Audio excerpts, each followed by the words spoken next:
দুখীয়া দৰিদ্ৰ মানুহৰ উন্নয়নৰ লগে লগে অসমৰ যাতে সমৃদ্ধ বিকাশ হয় তাৰ বাবে আমাৰ চৰকাৰে নিৰন্তৰভাৱে কাম কৰিছে।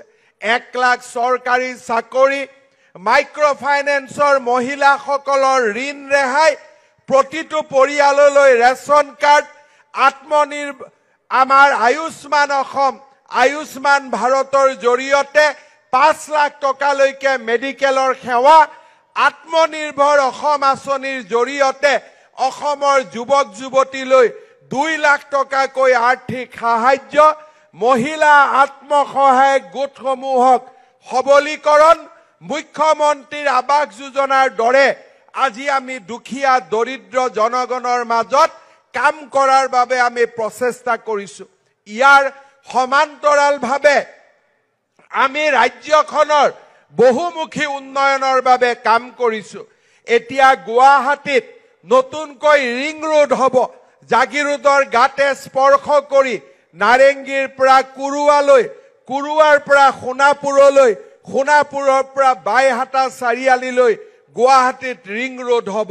গুৱাহাটী, উত্তৰ গুৱাহাটীৰ দলঙৰ কাম শেষ কৰি, মাজুলীৰ দলঙৰ কাম শেষ কৰি আমাৰ মনত আৰু এটা প্ৰচেষ্টা হৈ আছে যে মৰিগাঁও আৰু দৰং জিলাৰ মাজতো আমি ব্ৰহ্মপুত্ৰৰ ওপৰত আৰু এখন দলং নিৰ্মাণ কৰিব পাৰো নেকি।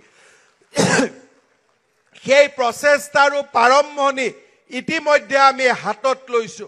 কাজিৰঙাৰ ওপৰত এলিভেটেড কৰিডৰ, জিলাই জিলাই মেডিকেল কলেজৰ নিৰ্মাণ, গহপুৰ আৰু নুমলীগড়ৰ মাজত টানেলৰ জৰিয়তে ব্ৰহ্মপুত্ৰৰ মাজত দলং নিৰ্মাণ, এই আটাইবোৰ আঁচনি মাত্ৰ যোৱা 3 বছৰৰ ভিতৰতে।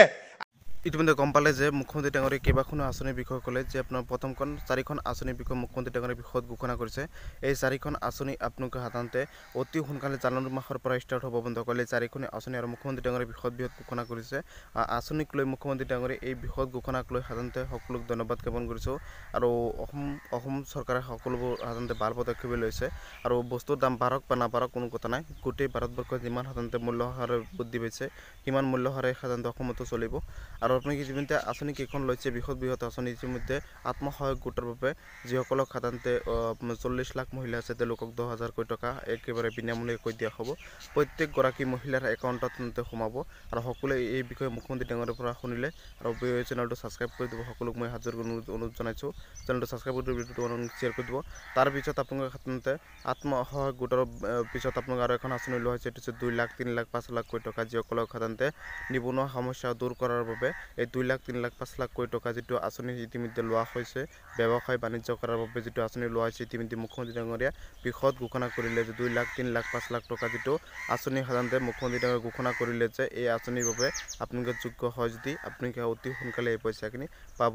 তাৰপিছত আৰু এখন আঁচনি ইতিমধ্যে লোৱা হৈছে যিটো হৈছে মুখ্যমন্ত্ৰী আৱাস যোজনা। মুখ্যমন্ত্ৰী আৱাস যোজনা ইতিমধ্যে আপোনাৰ 1,30,000 সাধাৰণতে ঘৰ নতুনকৈ দিয়া হ'ব। প্ৰধানমন্ত্ৰী আৱাস যোজনাৰ নিচিনাকৈ মুখ্যমন্ত্ৰী আৱাস যোজনা এটা নতুনকৈ নাম ওলোৱা হৈছে।